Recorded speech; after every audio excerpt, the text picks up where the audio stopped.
habeenku habeenada kale waa uu ka duwanaa qoorweyntiiyo qooryartuba waa la ismudnaa waa habeenada kale ka tilmaaman aan ku horreyna kulanka qoorweynta bahwadaagta ee deriska ee cadowtinimada kubadeed ay ka dhaxayso kulanka sida gaarka isha loogu hayay ee Real Madrid iyo sidoo kale dhigooda Atlantico Madrid kulan xiiso badnaa si gaaran isha loogu hayay la isuguna habar wacday balse natiijada ka soo baxday ay noqotay midkii dhanuucun loo filaayay waa mid ka mid ah kulamada sida gaarka isha loogu hayo waana laba kooxood oo cadowtinimo kubadeed ay dhex taallo taariikh soo jireena ay u tahay labadani markay iska hor yimaadaan inay maryo dhiig lacawska cagaaran ku kala furtaan habeenkii habeenada ka tilmaanaa jabhaddii waa la hakiyey geesahana dhulka waa loo daray korneelkana waxaa loo sheegay inay halkani jambiyoon tahay cidda ka talisa ee amarkeedu ka shaqeeyaana ay tahay cadcadka macasha iyo duqa reer talyaani cajuusta ayeeya u ahayd waa uu garanayaa halkani oo kale marka uu joogo meeshuna santiago ay tahay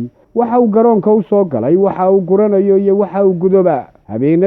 habeenada kale waa ay ka tilmaaman yihiin habeense ka daran jabhadda carcartii ay waayahani dambe ay qabtay waa mid iyaduna cawska cagaaran laga dhex arkay balse waxaa helay cid hakisay oo waabisay oo tidhi annaga maaha kuwaad maryaha ka calaashataan annaga maaha kuwa aad haragooda ku tukanaysaan cidda keliya ee dhegaweynahani mucjisooyinka samayn kartaa waa annaga ciddii noo timaada lagu hadleeyo ee la yidhaahdo way suqaar tuuri taqaan waa annaga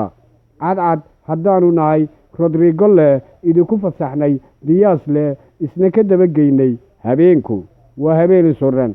laakiin Julian Alvarez markaad joogto isagana waa hibowle isaguna kooxdani marka uu joogo iyo markii hore uu City joogayba la hibadaydu anigu waa cawska cagaaran ee maaha maaliyad gaar iyo macallin gaara haddii aan jabhadda joogana waan qaanaa kuwan dhalinayo iyo kuwan ku ganayo goolka kulankan si gaar ah haddaba aan isu dul taagno 13 shuud ay tuurtay kooxda Real Madrid 7 ayay ku gantay goolka kooxda Atlantico Madrid halka Atlanta ay 6 shuud ku tuurtay goolka kooxda Real halka ay 2 ay target ahaayeen oo ay ku diiradaysnaayeen bartii loogu talagalay kubadaysashada waxba la isma dheereen waa 150% Real iyo 49% Atlanta 642 baas ayaa aqliyada Carlo Ancelotti uu soo dhisay inamadiisu ay sameeyeen waxaase ka hirgalay halkii loogu talagalay inay ku dhamaaday 598 jabhadda laftarkeedu waayadani way baratay kubadda sida loo dheelo 601 baas oo ay sameeyeen 536 baas ayaa halkii loogu talagalay ku dhamaaday taakalladu waa 10 Real ah iyo jabhadda iyadoo ku caan baxday istaadin isqubis iyo isa saydhin 19 taakal ayaanay sameeyeen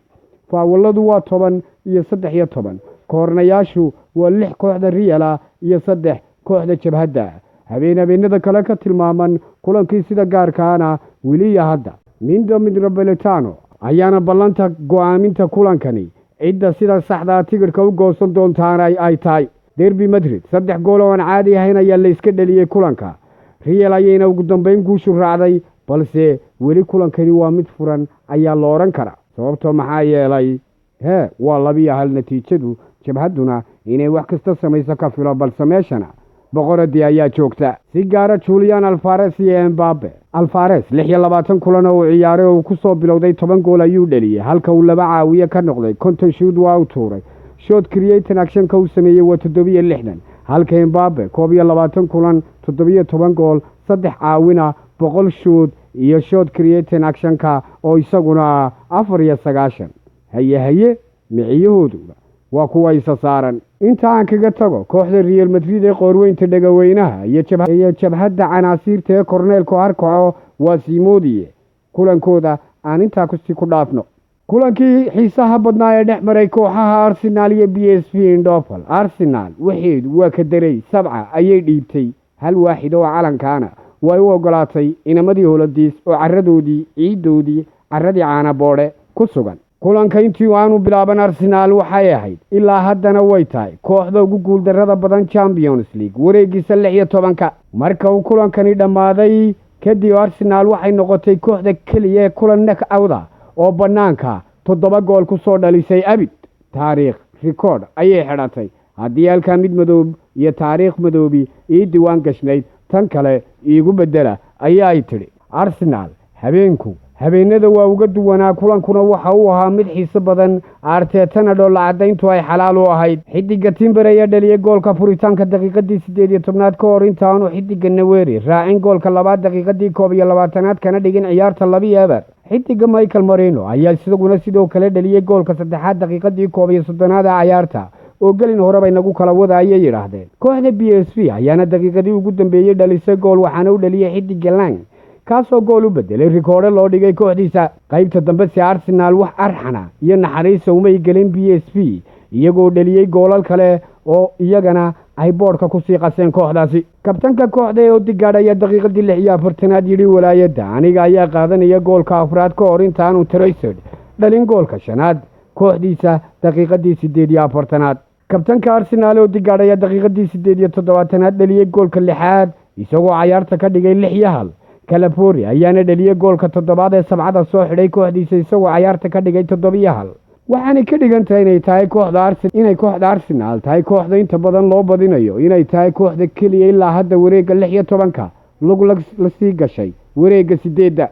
sababtoo maxaa yeelay 7 ayay dhiibeen. Emirates ayaa dambeeya yaani waxba dhaline xagga damboon albaabada ha geejiyaan weeyaan xaalku yaa kulanka dambe si gaara kulankan isu dul taagna haddaba. kooxda PSV 12 shuud oo ay samaysay 2 ayay ku aadisay. Arsenal 15 shuud oo ay samaysay 8 ayay ku aadisay. ku badaysashada 53% waa PSV halka 47% ay ka tahay Arsenal. 445 baasoo PSV ay samaysay 365 ayaa hirgalay. 400 oo baas oo ay samaysay kooxda Arsenal 330 ayaa halkii loogu talagalay ku dhamaaday. 15 taakal ayay PSV samaysay halka ay 9 ka samaysay kooxda Arsenal. Faawaladu waa 9 iyo kooxda Arsenal oo 10 koornayaashuna waa 5 PSV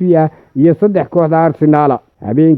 habeenada kale ka duwanaa isaguna inta ayuu ku dhamaaday. laakiin xidiga Neweri 1 gool 4 shoot 9 baas 1 darablin 2 dhuwal iyo 3 karoos oo kulanka sameeyay inanku wax kale ayuu ahaa. habeenkuna habeenada waa uga duwanaa inuu carrada caana boode Arteta isku tuso iskuna muujo taageerayaasha reer Arsenal uu yiraahdo madfi arridihiisu waa aniga oo habeenada qaar gaandhariina noqdo waa lama huraan. dhinaca kale kulamadii Champions League la ciyaaray kooxda Club Brugge Aston Villa waa koox garanaysa waxay garoonka u soo gashay iyo waxa ay gudanayso. 3-1 ayay garabka u saartay oo ku suuldaartay kooxda Club Brugge. Aston Villa markii hore goolka waa lagaga horeeyay 3 ayay ku bedeshay. war kooxdani iyo Unai Emery way wacdareynayaan sanadkan ma laga yaabaaba dhagaweynaha lagu xiiqsan yahay inayba iyagu baleegi doonaa meesha la isla tago. Lille iyo kooxda sidoo kale Borussia Dortmund garba siman ayay ku kala dhaceen. Borussia waqtiga intiisa badan way ahayd hoggaanka ciyaarta mid ku naaloonaysa haddayse 1 gool ku dari lahayd sidan loogama jabiyeen goor dambe. garba siman ayaana lagu kala baxay iyadoo gurigii Borussia lagu sugan yahay. habeenada ka duwanaa xubintii waa kariska iyo kala haadintii anigu waxaan ahay Maxamed Tirike. waayo aynu kala maqnayn kadib xubintii kariska iyo kala haadintu halkeedii ayaa karbaashku inooga sii socon doonaa kooxii haragooda lagu tukanayay iyo kuwii sidoo kale maryaha laga calaashanayay. like nagu dhiirigelisay xubinteennu meel fog ay u gaadho maadaama Facebook shuruudiisa ay ka mid tahay. aragtidaaduna waa muhiim halka hoose ayaad noogu reebi kartaa. waxaad sidoo kale nagala socon kartaa barta YouTube-ka ee Tirike Real Show. xubintan midda xigtayntaynu ku kulmi doonno inta ka horeysa ismaynu dhaafin manaan inu kala tegin manaan inu kala baadine waynu isu xiisnee waan joogaa. sidaa ayaa amaana Allah.